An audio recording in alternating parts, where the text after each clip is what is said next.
शरद जी, बहुत स्वागत है आपका so न्यूज़ much. 18 राजस्थान पर। सर, सबसे पहले तो मैं आपसे ये समझना चाहती हूँ और मेरे दर्शक ये जानना चाहते हैं कि अभी हम देख रहे हैं सोना और चांदी के दामों में बहुत ज़्यादा उतार चढ़ाव जो है वो देखने को मिल रहा है।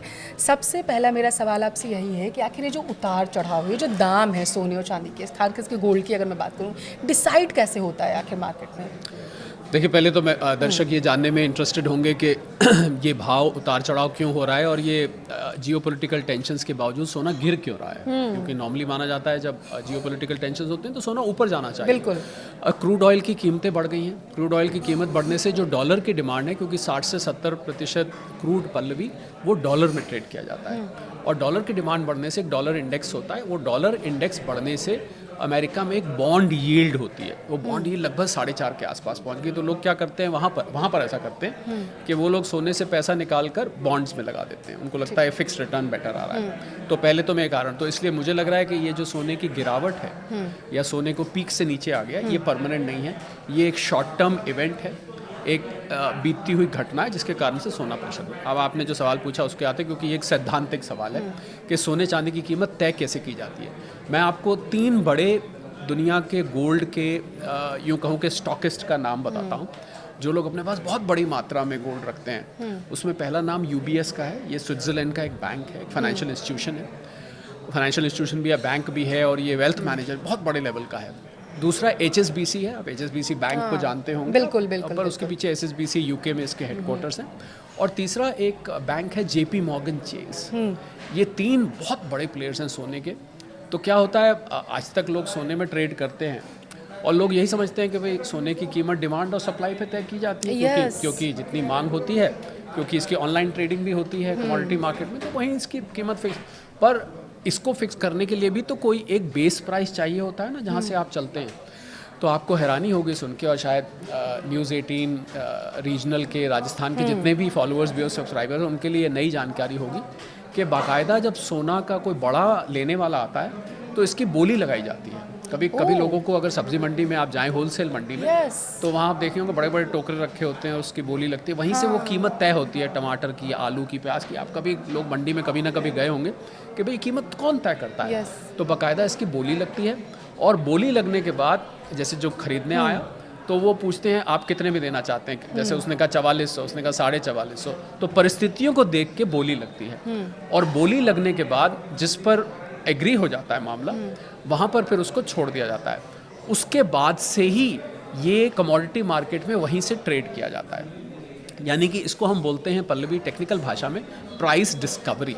यानी कि ये कीमत की खोज कहाँ करी जाती है, ये कीमत खोजी कहाँ जाती है, उसके बाद फिर ये कमोडिटी मार्केट में लिस्ट होके और ये कीमत ऊपर नीचे डिमांड सप्लाई पर चलती रहती है। ये मुझे लग रहा है कि दर्शकों के लिए एक नई जानकारी है, क्योंकि हमेशा हम भी सोचते थे सोना खरीदने तो लोग जाते हैं, चांदी खरीदने जाते हैं, लेकिन हमेशा दिमाग में ही रहता था कि डिसाइड कौन करता है आखिर। लेकिन आप उन 3 बिग बुल का नाम बता दिया जो इस पूरे मार्केट को ऊपर नीचे करने का काम करते हैं।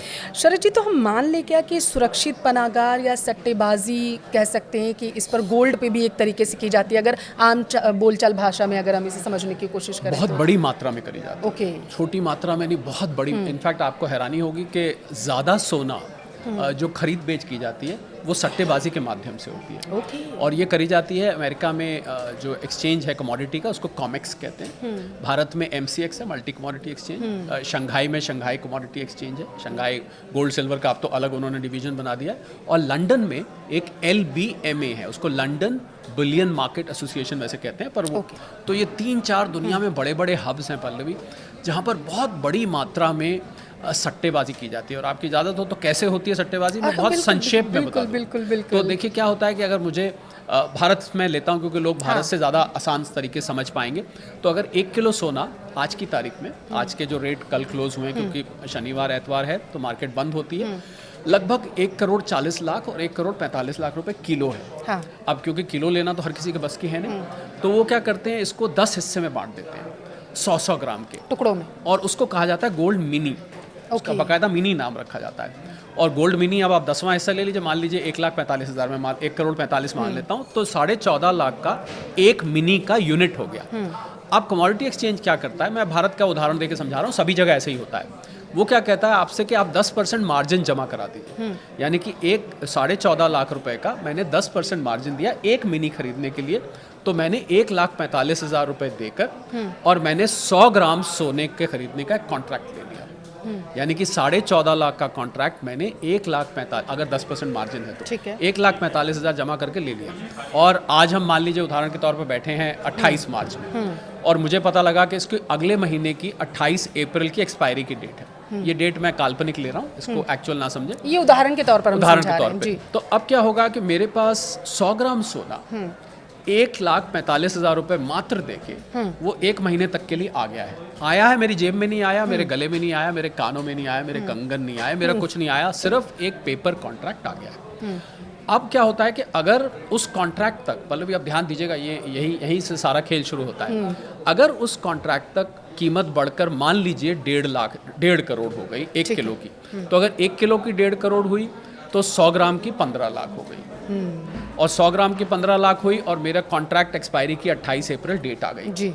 तो अब मैं क्या करूँगा कि मुझे मेरा मार्जिन जो मैंने दिया था 1,45,000 का, उसमें 1.5 लाख मुझे उसकी जगह वापस मिल जाएगा, यानी कि मुझे 50,000 रुपये का उसमें फ़ायदा हो जाएगा। आप समझ रहे हैं कैसे कैसे ये सारा। और अगर बीच में ही मुझे लगता है 1 महीना पूरा होने से पहले कि कीमत चढ़ गई है, तो मैं उस कॉन्ट्रैक्ट को बीच में ही काट के बाहर खत्म निकल कर सकते हैं। बाहर निकल सकता हूं। ओके। आप समझ रहे हैं। तो आपको बजाय 1,45,000 के आपको 1.5 लाख रुपए मिल गए सीधा सीधा, क्योंकि उसकी कीमत 1.5 करोड़ हो चुकी थी। इसी प्रकार अगर घाटा हो जाता है, मान लीजिए गिर के वो 1,40,00,000 आ गया, तो फिर मिनी हो गया 14 लाख का, मेरा मार्जिन रह गया, मेरा मार्जिन तो 1,45,000 मैंने दिया हुआ है, फिर मुझे कट के मात्र 1,40,000 मिलेगा, मेरा वो बाकी का हिस्सा कट जाएगा। तो इस प्रकार से हजारों के हिसाब से, आप मानेंगे नहीं, सैकड़ों टन सोना खरीदा बेचा जाता है, ना एक्चुअली दिया जाता है, ना एक्चुअली लिया जाता है, सिर्फ वो कॉन्ट्रैक्ट। इसी को डेरिवेटिव ट्रेडिंग कहते हैं, इसी को कमोडिटी का वायदा बाजार कहते हैं, इसी को सट्टेबाजी भी कहते हैं। आपने वायदा बाजार का जिक्र किया। वायदा बाजार में गोल्ड की अगर हम बात करें तो ये ट्रेड कैसे करता है, इसको थोड़ा सा अगर आप हमारे दर्शकों के लिए और थोड़ा सा डिकोड कर सकें। यही वायदा बाजार है पल्लवी, जो मैंने बताया। यानी कि आप जब मार्जिन दे के आप कमोडिटी एक्सचेंज में एक कॉन्ट्रैक्ट ले लेते हैं अगले महीने का, और उस कॉन्ट्रैक्ट को आप या तो एक्सपायरी से पहले काट देते हैं, या आप एक्सपायरी वाले दिन काटते हैं। इसी को वायदा बाजार कहते हैं। वायदे का क्या मतलब है, देखिए यहाँ पर वायदे का मतलब यह है कि मैं, अब हमने जो उदाहरण लिया, 28 अप्रैल को वायदा करता हूँ कि मैंने अभी 10% मार्जिन दिया है, मैं 28 अप्रैल को बाकी का सारा पैसा दे के उठा लूँगा। एक वायदा किया हुआ है आपने, इसको वायदा कहते हैं। ठीक है। पर आप उस वायदे को, आपके पास ऑप्शन होती है कि आप पहले भी कट के बाहर आ सकते हैं, या 28 अप्रैल को आप चाहें तो। इसीलिए पल्लवी, जो कमोडिटी एक्सचेंजेस होते हैं, उनको अपने पास कुछ सोना वेयर हाउस में रखना पड़ता है, क्योंकि मान लीजिए 28 अप्रैल को मैं ये कहता हूँ कि भाई मुझे तो ये काटना नहीं है, मुझे आप डिलीवरी दे दीजिए, सब लोग नहीं लेते हैं। तो कुछ परसेंटेज सभी कमोडिटी एक्सचेंजेस अपने वेयर हाउस में रखते हैं कि बाई चांस वो जो ट्रेडर है वो मांग लेता है हमसे कि लाओ दे दो, मुझे स्क्वायर अप नहीं करना है, तो उसको उनको फिर देना पड़ता है। तो इसलिए कमोडिटी एक्सचेंजेस अपने पास स्टॉक भी रखते हैं। क्या अगर इसको हम दर्शकों को और समझाने की कोशिश करें तो क्या इसका असर जो है वो प्राइस पर भी पड़ता है, खास करके अगर छोटे व्यापारी जो होते हैं उन पर इसका कुछ ज़बरदस्त तरीके से पड़ता है। बल्कि आपको मैं एक बहुत इंटरेस्टिंग आंकड़ा बताऊं जो मैंने आज तक कहीं शेयर नहीं किया है, कि अगर अभी फ्राइडे को जब प्राइस क्लोज हुई अमेरिका में, लगभग $4,400-4,500, $4,192 क्लोज हुई है। मैं डॉलर इसलिए बोल रहा हूँ क्योंकि प्राइस डिस्कवरी वहीं से होती है। आप 10 ग्राम में इसको, आप सबको पता लग गया है कि 10 ग्राम में कैसे कब कैसे कन्वर्ट हुआ, पर आउंस में होता है। $5600 ये हाई पे गया था, $4,400 पे इस समय खड़ा हुआ है। तो क्या तरीका है निकालने का, जो हाईएस्ट प्राइस है और जो लोएस्ट प्राइस है, उसके जो बीच की प्राइस होती है, उसको आप कहीं उसकी एक्चुअल प्राइस मान सकते हैं। यानी कि जब 5600 था तो $600 के ऊपर के सटोरिये थे। अब जब $4,192 थे, $600 नीचे के सटोरिये हैं। आप समझ रहे हैं। तो इस तरीके से होता है। बहुत थोड़ा सा टेक्निकल है, पर इसको आप अगर ध्यान से सुनेंगे तो आपको समझ में आ जाएगा कि कितनी बड़ी मात्रा में सट्टेबाजी करी जाती है। और सट्टेबाजी के माध्यम से कीमत, बल्कि आपको मैं ये भी बताना चाहूँगा कि जो सराफा बाज़ार वगैरह के जहाँ जो लोग ज्वेलरी बनाते हैं, वो लोग परेशान रहते हैं कि यार हम जो सोने की कीमत पे उठाते हैं MCX पर, कमोडिटी मार्केट में, तो कहीं की कहीं भागने लगती है, क्योंकि वो जैसे ही गाहक आके बैठता है वो ग्राहक पूछता, आप भी जाएं ज्वेलरी हाँ, पूछते हैं ना भाई आज बिल्कुल, क्या भाव है, बिल्कुल, बिल्कुल। तो आपको कहते हैं साहब आज 1,42,000 रुपये 10 ग्राम है। हाँ। जितनी देर में ग्राहक बैठ के पसंद कर रहा होता है, हाँ। कभी कभी इतनी देर में वो 1.5 लाख भाग प्राइस, जाती है। हाँ बिल्कुल हाइक हो तो जाते हैं। वो अब होता क्या है कि सराफा बाजार में एकदम से उनका ग्रुप बना हुआ है, उसमें खबर आती है कि 1.5 लाख हो गई। अब ग्राहक को आप बोल चुके हैं कि तो 1,42 था, एकदम से उसकी कीमत बदल जाती है, तो सराफा बाजार वालों को बहुत बड़ी ये शिकायत रहती है कमोडिटी एक्सचेंज से कि भैया ये कीमत कहीं एक जगह टिको, पर कमोडिटी एक्सचेंज पे कीमत टिक नहीं सकती, क्योंकि जैसे जैसे खरीद और बेच के कॉन्ट्रैक्ट्स आते हैं उस हिसाब से कीमत ऊपर नीचे भागती रहती है, और बहुत तेज़, जितनी ज़्यादा वॉल्यूम होगी पल्लवी उतनी तेज़ इसकी प्राइस में मूवमेंट दिखाई देगी। मुझे लग रहा है अब ये चीज़ बिल्कुल क्लियर मेरे दर्शकों को हो गई होगी, क्योंकि मैंने अमूमन ये चीज़ देखी है शरद जी, बहुत जगह पर जब लोग सोना चांदी लेने के लिए जाते हैं तो वहाँ पे क्या होता है कि वो बैठे ही होते हैं जैसे आपने बताया, और तुरंत पता चलता। और ज़्यादातर मैंने देखा है कि ज्वेलर्स यही बोलते हैं कि अरे यार हमें नुकसान हो गया यहाँ पर, ये चीज़ देखिए अभी प्राइस बढ़ गया, अभी मैंने कल इतने में ख़रीदा था अभी इतने में हो गया तो मुझे नुकसान हो गया है।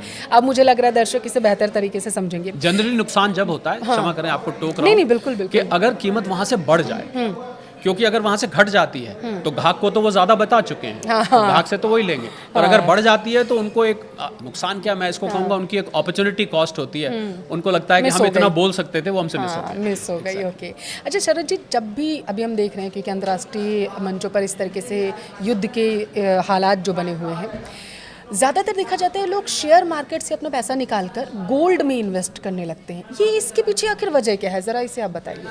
देखिए, ये तो मुनाफा, जहाँ पर मुनाफा दिखा वहाँ चल दिए, इसको आप ऐसे समझिए। उल्टा भी हो चुका है, गोल्ड से निकाल कर आपको एक नई अभी खबर आई है मेरे पास, थोड़ी देर पहले मुझे मालूम पड़ा कि रशिया की हालत इस समय, आर्थिक हालत बहुत अच्छी नहीं है, क्योंकि 4 साल से ज़्यादा तो युद्ध चल रहा है, बिल्कुल, यूक्रेन ऐसा के तो साथ, युद्ध में लगता है। तो ऐसा मुझे मालूम पड़ा है कि $150 बिलियन का गोल्ड रशिया बेचने वाला है बहुत जल्दी। तो क्या होता है, आपको जब पैसा चाहिए और आपको लगता है कोई और एसेट आपको ज़्यादा मुनाफा दे रहा है, पर इस वक्त तो अब आज जब हम बात कर रहे हैं पल्लवी, तो शेयर मार्केट भी पिटी हुई है और गोल्ड की मार्केट भी कोई बहुत अच्छा नहीं कर रही है, तो इस वक्त आपको ये स्विच नहीं दिखेगा।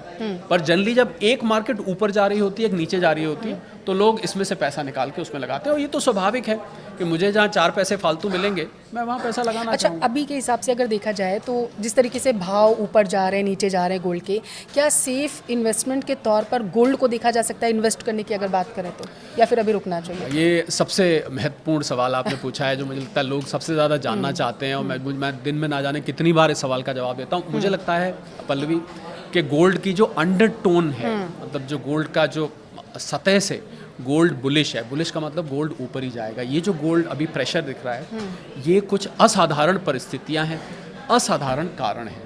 पर अगर आप 2 से 5 साल तक गोल्ड को रखते हैं अपने पास, पर देखिए, निवेश की सलाह तो आपको अपने फाइनेंशियल एडवाइजर से पूछ के ही लेनी चाहिए, ये मैं एक डिस्क्लेमर देना चाहता हूँ। पर मुझे ऐसा लगता है कि अगर आप थोड़ा थोड़ा करके लें, एक तो लोग गलती क्या करते हैं पल्लवी, एक साथ सारा पैसा लगा देते हैं, एक तो ये गलती नहीं करनी चाहिए। दूसरा, इसको लंबे वक्त तक रखना चाहिए, और मैं एक बात हमेशा बोलता हूँ, मैं उसको आपकी इजाज़त से दोहराना चाहूँगा। लोग क्या करते हैं, दिन में 3-3 बार गोल्ड की प्राइस अपने मोबाइल पर चेक करते हैं। वो नहीं करना चाहिए, क्योंकि अगर आपने लंबे वक्त के लिए लिया है तो फिर आप दिन में 3 बार प्राइस क्यों चेक कर रहे हैं?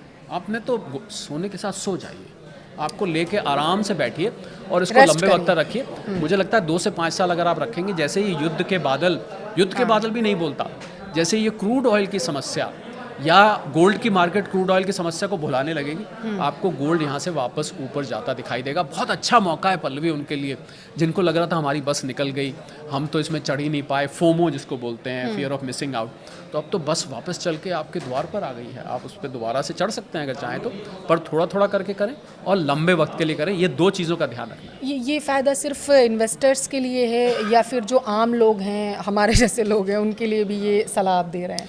मुझे लगता है पल्लवी कि भारत का हर व्यक्ति गोल्ड का इन्वेस्टर है।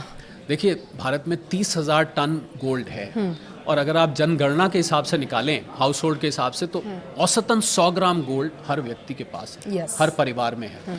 तो इस हिसाब से तो हर परिवार ही निवेशक हो गया। और मैं आपको सच बात बताऊं, आपने जो कहा कि जैसे मेरे जैसे लोग हैं, तो जो महिलाएं थी, जो लड़कियां थी, जो हाउस होल्ड थे, जिनके पास एक अंगूठी थी, एक चेन थी, या किसी के पास कोई 2 कंगन पड़े थे वगैरह वगैरह, जो आपने वैसे ही रखे हुए थे, सडनली आपको पता लगा जब ये $5600 $1,80,000 पहुंच गया हाँ, महंगा था, हो उनको सडनली पता लगा अरे मेरे ये 40 ग्राम के कंगन तो आज 7,20,000 रुपए के हो गए। तो मुझे लगता है हर व्यक्ति जिसके पास गोल्ड है वो इन्वेस्टर बन चुका है, और उसको अब पिछले जो 1 साल में हुआ है उसको ये पता लग चुका है कि ये एक इन्वेस्टमेंट का संसाधन है। और अब आप उसको जब वो पहनते हैं ना उसको, तो पहले तो उसकी पल्लवी खाली ऑर्नामेंटल वैल्यू होती थी। यस, अब उसको वो ये उनको लगता है कि ऑर्नामेंटल वैल्यू तो है ही, मैंने एक निवेश का संसाधन भी Yes, पहन रखा है। हाँ। तो I think everybody is an investor age of today. Okay. अभी आपने जैसे हालिया के दामों की बात की कि किस तरीके से जो प्राइसेस हैं उनमें टूट देखने को मिली है सोने के, ये जो एकदम से सोना के प्राइसेस चढ़ रहे हैं, एकदम से टूट रहे हैं, इसके पीछे आप वजह क्या देख पा रहे हैं? अगर मैं मुख्य आपसे पूछूं कि 2 वजह आप बताइए। देखिए, मुख्य वजह है जिस प्रकार का न्यूज़ फ्लो आ रहा है। ठीक है। ये इस समय जो कीमतें हैं वो प्योरली न्यूज़ पे चल रही हैं। कीमतें देखिए 3 तरीके से चलती हैं, या तो खबरों पर चलती हैं या फंडामेंटल्स पे चलते हैं। फंडामेंटल मतलब कितना गोल्ड बचा है, कितना गोल्ड किसने खरीदा, ये इस टाइम किसके पास कितना गोल्ड है। एक होता है तीसरा होता है टेक्निकल। टेक्निकल होता है कि गोल्ड चार्ट क्या बना रहा है, कितना गिरा, उसकी एवरेज कितनी रही, गोल्ड सिल्वर रेशियो कितनी रही, इसको हम टेक्निकल्स कहते हैं। इस समय गोल्ड की कीमतें क्रूड ऑयल के दामों पर चल रही हैं, ठीक है, और न्यूज़ फ्लो पे चल रही हैं। जैसे जैसे ये खबर आती है पल्लवी कि ईरान के एनर्जी एसेट्स पर हमला होगा और ईरान पलट के अमेरिका और इजराइल और वेस्ट एशिया के देशों के एनर्जी एसेट्स पर हमला करेगा बदला लेने के लिए, इंतकाम की आग में, वैसे वैसे क्रूड ऑयल बढ़ता है। और जैसे जैसे क्रूड ऑयल बढ़ता है गोल्ड पर प्रेशर पड़ता है। जब स्ट्रेट ऑफ हॉर्मूज खुलने के आसार बन जाते हैं तो क्रूड ऑयल कम हो जाता है, फिर आप देखते हैं गोल्ड बढ़ने लगता है। तो इस समय सबसे बड़ा ड्राइविंग फैक्टर गोल्ड का क्रूड ऑयल है। और क्रूड ऑयल सीधा नहीं है पल्लवी, क्रूड ऑयल से डॉलर, डॉलर से डॉलर इंडेक्स, डॉलर इंडेक्स से बॉन्ड यील्ड, और बॉन्ड यील्ड से गोल्ड। ये दूर की रिश्तेदारी है, पर इस समय वो दूर की रिश्तेदारी क्रूड ऑयल की बड़ी मजबूत बन चुकी है सोने के मुकाबले। ठीक है, बॉन्ड यील्ड की आपने बात की है और अमेरिकी डॉलर की भी बात हो रही है। देखिए, ये जो अभी उतार चढ़ाव देखा जा रहा है, इसके पीछे क्या हम ये मान सकते हैं कि निवेशकों का प्रॉफिट बुकिंग था, बॉन्ड यील्ड, अमेरिकी डॉलर, ये तीनों ही फैक्टर्स हो सकते हैं इन सब के पीछे? सब कुछ था। ठीक है। सट्टेबाजी जो कर रहे थे उन्होंने अपने प्रॉफिट बुक किए। ओके। कुछ लोगों ने जो लेके रखा हुआ था शॉर्ट टर्म में उन्होंने प्रॉफिट बुक, कुछ ETF जो एक्सचेंज ट्रेडेड फंड्स होते हैं जिसके माध्यम से लोग सोना लेते हैं, उन्होंने कुछ सेलिंग करी। ज़्यादा मुझे लगता है इसमें पल्लवी सट्टेबाजों का रोल है। तो जो जिसका मैंने आपको कहा ना $600 नीचे की सट्टेबाजी, $600 ऊपर की सट्टेबाजी, तो ये सट्टेबाजियों का बहुत बड़ा रोल है। इसीलिए जो लंबे वक्त का निवेशक है वो आराम से बैठा हुआ। और आपको हैरानी होगी एक बात जान के कि सेंट्रल बैंक्स ने, जो दुनिया भर के सेंट्रल बैंक्स हैं, जैसे भारत का रिजर्व बैंक है, अमेरिका का फेडरल रिजर्व है, इंग्लैंड का बैंक ऑफ इंग्लैंड है, इन बैंकों ने पिछले हर साल में लगभग 1000 टन पर एनम का गोल्ड खरीदा है। और अभी भी जनवरी फरवरी मार्च में भी पल्लवी इन्होंने खरीदना बंद नहीं किया है। तो मैं अब जो ज़रूरी बात सबसे कहना चाहता था कि अगर इतने बड़े सेंट्रल बैंक्स खरीद रहे हैं तो हम तो छोटे मोटे निवेशक हैं, हमें कुछ नहीं करना है, हमें सिर्फ उनकी पूंछ पकड़ के चल देना है। क्योंकि वो खरीद रहे हैं तो कुछ सोच के खरीद रहे होंगे ना। आप सोचिए, हमारा आप ये बात कर रहे हैं एज एन एनालिस्ट, मैं आपको इतनी बातें बता रहा हूँ, पर आप अगर कुछ भी नहीं सुने, आप खाली सेंट्रल बैंक्स के पुछल्ले बोलते हैं, क्या बोलते हैं, जब पीछे पीछे कोई चलता है, पीछे चल दे, पीछे अगर आप उनके पीछे पीछे ही चले तो भी गोल्ड को लंबे वक्त तक रखने में समझदारी दिखाई देती है। ये सेफ इन्वेस्टमेंट है, आप ये कहना चाहते हैं? बिल्कुल, मुझे लगता है कि लंबे वक्त के लिए बहुत अच्छा जाएगा। और क्योंकि इसलिए भी आपको शायद पता नहीं जानकारी है कि नहीं, मात्र 70-80 हज़ार टन गोल्ड पल्लवी बचा है खनन करने के लिए, खत्म हो गया है, इतना ही बचा है। और मेरे अनुमान से 15 साल में ये खनन खत्म हो जाएगा, यानी कि बचेगा ही नहीं निकालने के लिए, अनलेस की कोई नई टेक्नोलॉजी आ जाए। क्योंकि जो धरती में बचा है, तो जो चीज़ खत्म होने जा रही है वो भला नीचे कैसे जाएगी बताइए। और फिर और गोल्ड का कोई, हालांकि किसी ने एक अफवाह उड़ाई थी बीच में कि चाइना जो है वो सिंथेटिक गोल्ड बनाने जा रहा है। यस, खबर आई, सही कहा आपने। हाँ, ये बहुत वायरल हुई थी। बाद में ये पता लगा कि चाइना का सिंथेटिक गोल्ड इससे भी ज़्यादा महंगा पड़ रहा है। और फिर नकली तो नकली होता है, असली असली होता है। मुझे नहीं लगता आप सिंथेटिक गोल्ड अपने पास रखना चाहेंगे। तो इसलिए गोल्ड क्योंकि सीमित मात्रा में है लंबे वक्त के लिए, और आगे जो हालात बन रहे हैं, जैसे जैसे डॉलर कमज़ोर होगा पल्लवी, ये बहुत ज़रूरी बात है, जैसे जैसे डॉलर कमज़ोर होगा वैसे वैसे आप गोल्ड को, इस समय डॉलर मजबूत नहीं है। देखिए, ये बहुत समझने वाली बात है। डॉलर मजबूत नहीं है, डॉलर की डिमांड बढ़ गई है। तो मजबूत होना, हम लोग इंग्लिश में एक टर्म यूज करते हैं, उसको हम कहते हैं इंट्रिंसिक वैल्यू। तो डॉलर में आंतरिक मजबूती नहीं है। डॉलर की डिमांड क्रूड ऑयल की वजह से बढ़ गई है, क्योंकि मुझे डॉलर ज्यादा देने पड़ रहे हैं क्रूड ऑयल खरीदने के लिए। यस, बिल्कुल, तो जैसे जैसे अदरवाइज देखिए ना, जो देश पल्लवी युद्ध में जाता है उस देश की अर्थव्यवस्था तो कमजोर होनी चाहिए। अमेरिका युद्ध में गया है तो क्या हम ये माने कि डॉलर बहुत स्ट्रांग हो गया है? स्ट्रांग नहीं हुआ है, डॉलर की डिमांड बढ़ गई। तो जैसे ही युद्ध के बादल छटेंगे या हम उसको भूलने लगेंगे, डॉलर अपनी असलियत पे आएगा, और डॉलर की असलियत कमजोर है। बिल्कुल, क्योंकि आपने जैसे जिक्र किया क्रूड ऑयल लेने के लिए या फिर युद्ध के हालातों में जब जो देश फंसे होते हैं उन्हें हथियार लेने के लिए डॉलर में ही डील करनी पड़ती है, और यही वजह है कि डॉलर मजबूत हो रहा है, जैसा आप कह रहे हैं। डॉलर की डिमांड बढ़ रही है। बिल्कुल। शरद जी, मैं अगर आपसे समझना चाहूँ कि आपने गोल्ड का जिक्र किया, अच्छा आपने चीन का जिक्र किया कि वहाँ पर जिस तरीके से गोल्ड वो अपना बना रहा था, ये खबर भी आई थी कि वो चांदी भी स्टॉक करके रख रहा है, और वहाँ पे रेडियो में, पटरियों में चांदी जो है वो बिक रहा है। वो तस्वीरें सोशल मीडिया पर बहुत ज़्यादा वायरल हुई, हालांकि उसके बाद बहुत सारे सवाल भी लोगों ने खड़ा किए कि ऐसा कैसे हो सकता है। जी। चांदी अप्रत्याशित तरीके से महंगा हुआ, हमने ये देखा, इसके पीछे आप क्या वजह मानते हैं? देखिए, चाइना में जो रेयर अर्थ मिनरल्स है उसमें चाइना का वर्चस्व है। ठीक आप है। ये मानते हैं चाइना का उस पर होल्ड है, और ये डिफेंस इक्विपमेंट में, चिप्स में, तो रेयर अर्थ मिनरल्स तो अगला मुझे लग रहा है ऑयल बनने वाला है। तो चाइना ने क्या किया, उसको लगा कि सिल्वर का प्रयोग एआई डेटा इक्विपमेंट्स में, सोलर बैटरीज में और बहुत सारे इलेक्ट्रॉनिक उपकरणों में किया जाता है। 55% चांदी तो इंडस्ट्रियली कंज्यूम हो जाती है। तो चाइना ने क्या किया, इसको इकट्ठा करना शुरू कर दिया। चाइना को यह दिखने लगा कि अगर ये हमारे पास भंडार रहेगा तो दुनिया हमारे पीछे पीछे भागेगी। और रेयर अर्थ मिनरल्स में ऐसा हुआ भी, आपको याद होगा, राष्ट्रपति ट्रम्प प्रेसिडेंट शी जिनपिंग से मिलने स्पेशली रेयर अर्थ मिनरल्स, क्योंकि उन्होंने रोक दिए थे, स्पेशली मिलने जाना पड़ा और उनको नीचे उतरना पड़ा अपनी शर्तों से।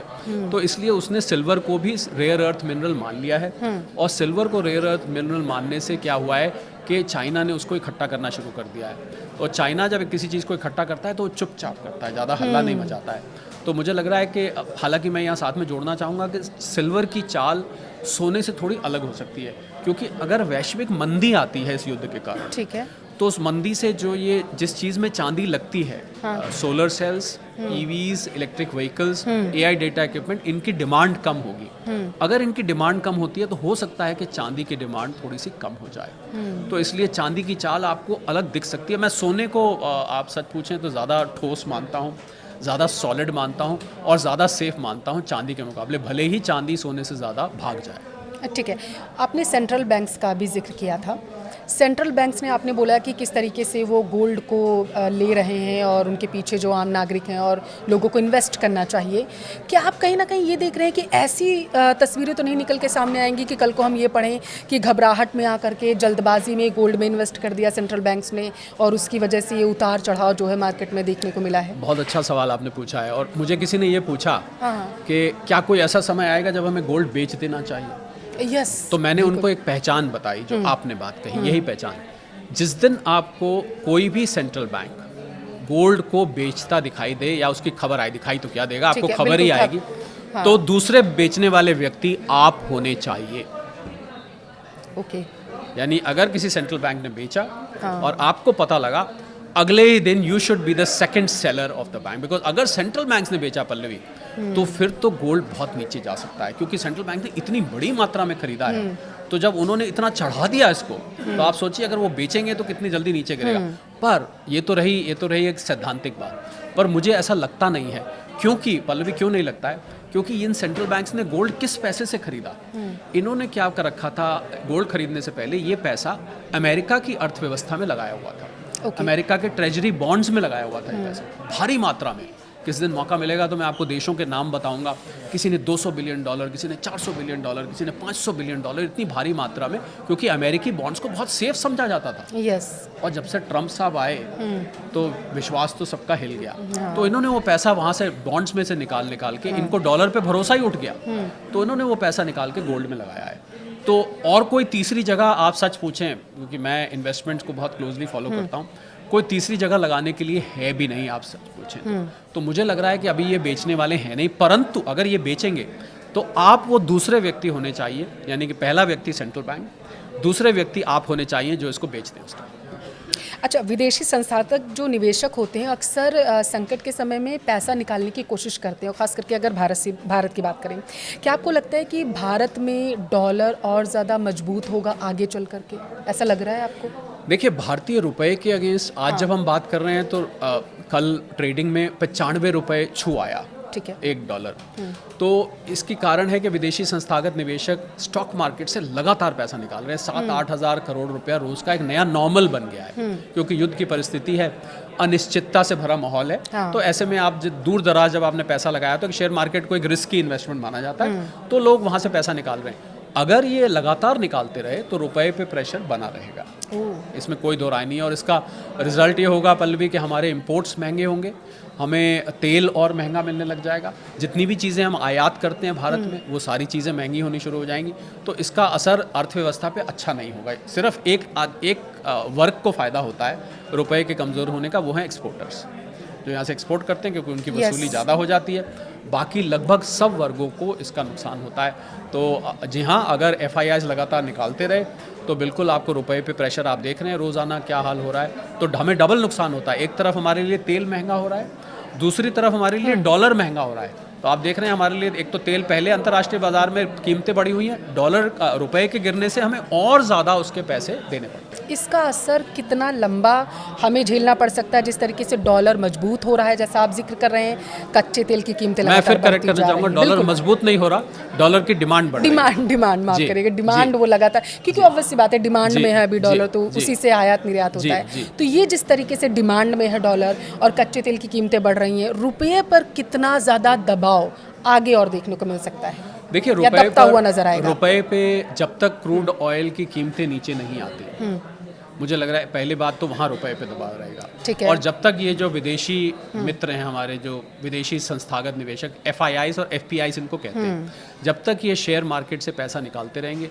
तब तक आपको रुपया यहाँ से नीचे जाता देख रहा है। हालांकि मैं ये यहाँ जोड़ना चाहूँगा कि रिजर्व बैंक ऑफ इंडिया समय समय पर इसमें इंटरवीन करके क्या करता है, अब उसके जो विदेशी मुद्रा भंडार हैं उसमें से वो डॉलर बेच के उसकी प्राइस को स्टेबलाइज करने की कोशिश करता है। और अभी भी कर रहा होगा, वो आंकड़े हमारे सामने नहीं आते हैं, अगर नहीं कर रहा होता तो शायद इस समय 100 रुपये पहुँच गया होता। बिल्कुल। तो इसलिए रिजर्व बैंक को भी देखना पड़ता है कि हम डॉलर ज़्यादा बर्बाद ना कर दें, क्योंकि कल को ये इम्पोर्ट के लिए चाहिए होता है। तो इसलिए अभी रुपए पे प्रेशर मुझे लग रहा है कि बना रहेगा। इस युद्ध का शांत होना ज़रूरी है पल्लवी, स्ट्रेट ऑफ हॉर्मुज का खुलना ज़रूरी है, और शेयर मार्केट का थमना ज़रूरी है, वरना ये विदेशी संस्थागत निवेशक अगर लगातार बेचते रहेंगे तो मुझे लग रहा है जो अनिश्चितता की परिस्थिति है इसका सुधरना ज़रूरी है। अगर ये लोग बेचते रहेंगे तो रुपए पे आपको प्रेशर बना दिखाएगा।